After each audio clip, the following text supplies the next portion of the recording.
Today's video is about building up speed in a scale, and I've picked B major because it falls into a category of B major, F sharp major, C sharp major, because all three share a progression of triple blacks and double blacks and triple blacks and double blacks. In B major, it starts with double blacks, triple blacks, double blacks, triple blacks, and clusters, and then you have the thumbs meeting in between the sequence of those triple and double blacks and double and triple blacks. So what I do with B major is I start with my thumb very light. Play with a very light thumb. You can see this is part of speed, is not to get your thumb cramped or tense. The thumb is tense, you can't go around it and you get caught and trapped in it. So I practice this a number of times. I also am thinking that I'm going to roll into the scale, but before I actually roll into the scale, I do some blocking. So I have my soft thumb, I block the next two notes, 2, 3. I let go of 2, and I'm going slowly in blocking, and I play soft thumb. And I block the next 3. I let go of the lower 2 notes. I use my 4 as my transition, which it will be. You can see what I'm doing. Of course, you have to know the content of the scale, which is 5 sharps, and the white notes are B and E. I'm just going to go up to here. When I get to the top, this is something I'm going to do when I actually unravel it. I have a little bit of a side rotation when I come back in the other direction, when I turn around and come down.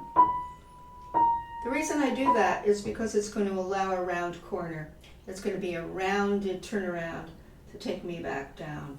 If I use a finger punch, I get this smacky angular top, and it won't give me that round sound that I'm looking for right now.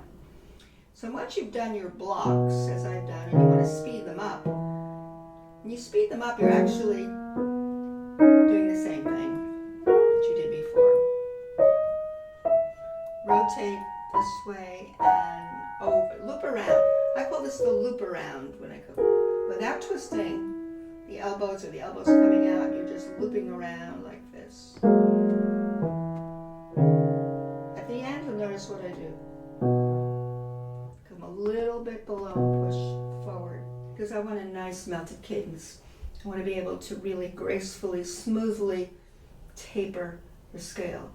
Now, the big thing about the scale is rolling into it.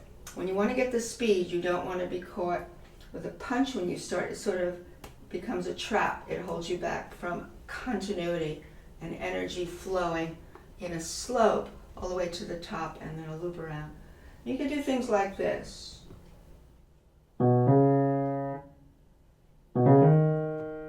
Next. Now notice the thumb can go up. The thumb can go up just like the other fingers with the wrist. The wrist takes it up a little. Then I always check how loose my arm is and how I'm centered on the note and I'm balanced and I'm relaxed here and I'm relaxed here. Next one. Check everything out. Breathe. Next one. Now you're going to go from here to here. You might measure it out first to see what the notes are from here to here. The boundaries are. The next boundary would be this. Here.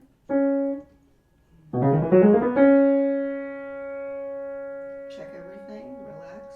Next boundary would be, so it gives you the fingering too. The finger destination is the 3 on the D sharps. This gives you an idea of what I'm doing. I always check that I have a hanging hand off my arm. Again, roll. So I'm rolling in toward here. Let's go up to here. So we go here to here. That's my destination. Roll in. Another one. Finally this one. Let's end here. Roll to there. Now these are things I do for speed. So there's small fragmentary rolls and bigger ones, bigger ones, bigger ones, bigger ones. It's very important to do it. Now, you don't want to tighten your hand or cup it like this and squeeze. You're not squeezing, you're always checking for that hanging arm and that centering on that finger, which is backed up by a suspended kind of arm and supple wrist. You can do it in both hands. Now, if I do both hands and I come right to the chase, I can double block, because you know that the left hand blocks will be similar to the right. And when you put it together, you can see the symmetry of thumbs meeting in the same notes, and then you have triples and doubles. 3, 2, 2, 3, 4, 3, 2, 2, 3, 4, and here's that rotation, which will play out in a minute. You can see me going side to side here. You can do the same thing with the left hand. So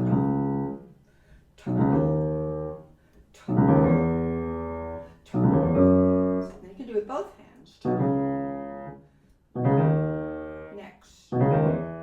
Roll. Roll. Roll. You can linger on these to see if you are indeed hanging your hands or if you are suspended arms. Your arms are like suspended. And then roll. Make sure it's a roll in. Let's say you want a bigger sound, you roll in with a little bit more weight into increased weight. So if I want to play a little louder, but I still want to roll in, I would think this. Less.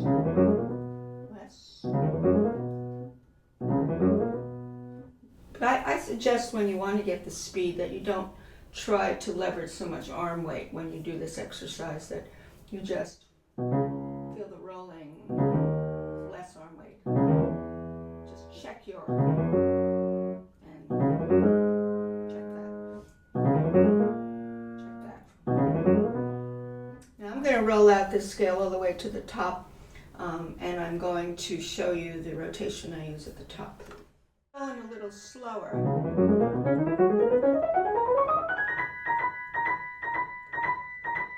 There's my rotation.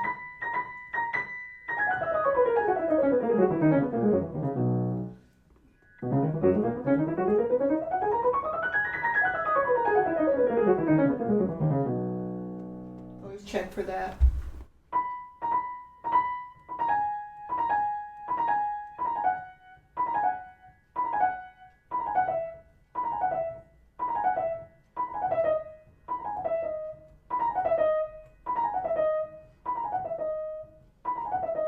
Same thing here. You can do that same kind of fragmentation going down in each hand. So there's different processes of working with this. I also do rhythms. The rhythms just loosen my arms. This. 1, 2, 3, 4, 1, 2, 3, 4, 1, 2, 3, 4. So just to keep my hanging hands off my relaxed arms and supple wrists. Forward arm rolls. This helps the transit down your arm of the energy, uninterrupted.